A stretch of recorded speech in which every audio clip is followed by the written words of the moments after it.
What we have discovered over the last 1 year is that, yes, President Bola Ahmed Tinubu has been making efforts to change the narrative since he came to power, such that it will look like it is different from that of Major General Buhari. But what we have seen, the outcome of every effort that he has made, shows that we are still on the same trajectory. That is trajectory that is making people to be poor. Poverty is basically spreading. It is no longer poverty at the lower level. Poverty has moved from the lower level to the middle class and is almost going to the upper middle level, where everything is becoming very, very difficult for almost everybody in Nigeria, except, I don't know, for people that are in politics, in civil service, or maybe they are having a different way of getting their money. But things are seriously difficult in the last 1 year. Professor Abiodun Ojo is the provost of the Postgraduate College of Babalola University, Ado-Ekiti. He looks at the administration of President Bola Ahmed Tinubu in its first 1 year. During the regime of Major General Buhari, basically there was no effort at alleviating the poverty in the land. In actual fact, the attitude at that time was I don't care attitude that presidency exhibited.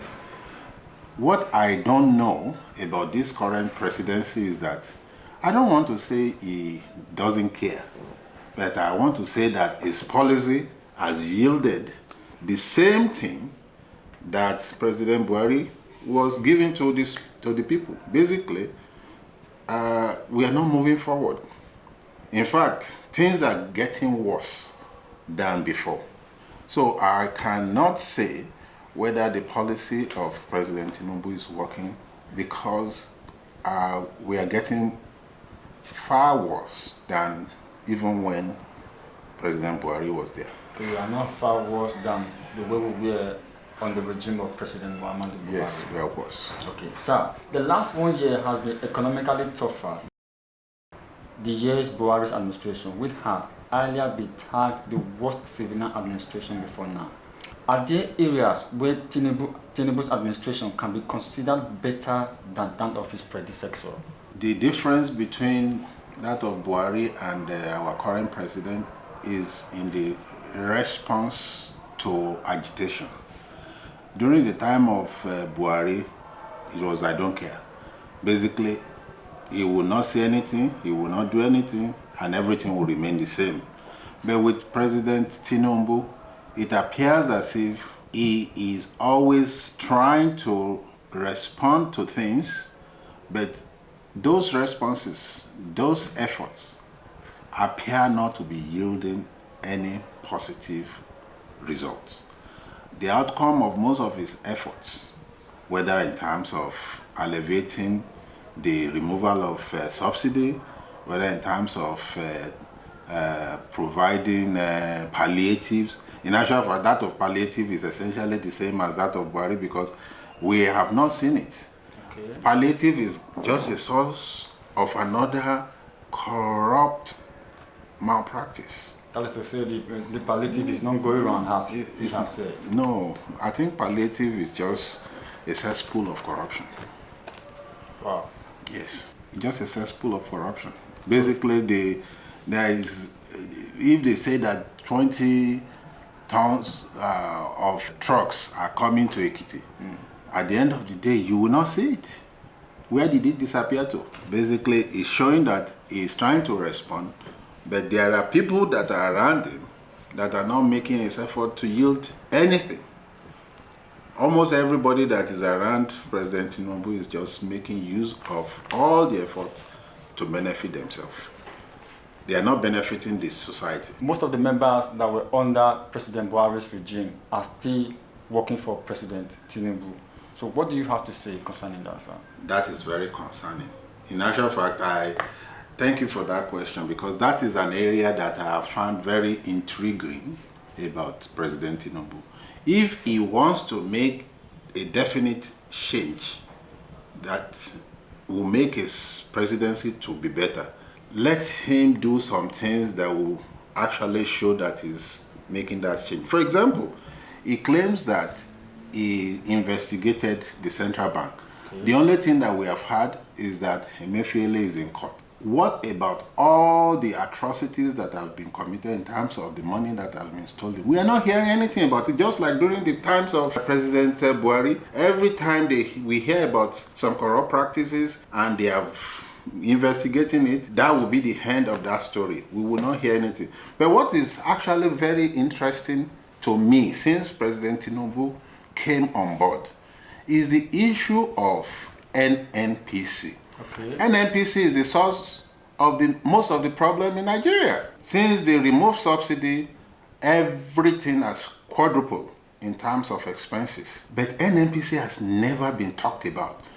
The same set of people that were there during the Buhari regime are still the same set of people that are still there up till now. Up till now. And they are still carrying out the same set of policies that are anti-people.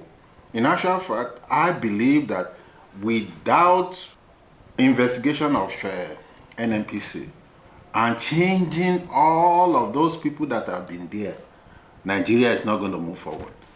And I don't know why President Tinubu is not doing that. Why is NNPC executives, especially, is it Abba Kyari that is? Why is he still there? They are still the same people that claim that they need to remove subsidy. They have removed subsidy, and subsidy is not affecting anything. He also drops his view on the recent Supreme Court judgment granting autonomy to local governments. That autonomy that is granted the local government is a good thing. It's something that we need in Nigeria. Prior to the 70s, the local government has always been there to improve the quality of life. One thing about local government is that when they are in charge of managing their money, people will be able to ask them questions. Why is our road still not being maintained? Why is our hospital still so bad? But now, everything is, Tinubu is not doing this. We're not even talking about the governor anymore. Okay. We're only talking about Tinubu is not doing it. But when we know that all the money is coming to the local government level, then the chairman of that local government becomes responsible and accountable to the money. Now the problem is, they have been used to a certain lifestyle, especially at the state and federal level. We hope that the local government will not copy what is happening at the state and federal level. Because when you look at the state and federal level, all of them are just living a life of luxury.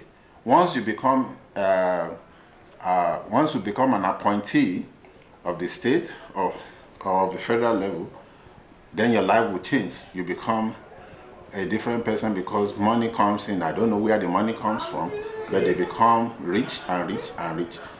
And what happened is that they are basically engaging in what I would call corrupt practices. Corrupt practices. Yes. So what we want to pray is that when the money comes to the local government, they will now be able to engage in various policies that will improve the life of ordinary Nigerians. He expects a constitutional amendment that takes the responsibility of local government election from the state government.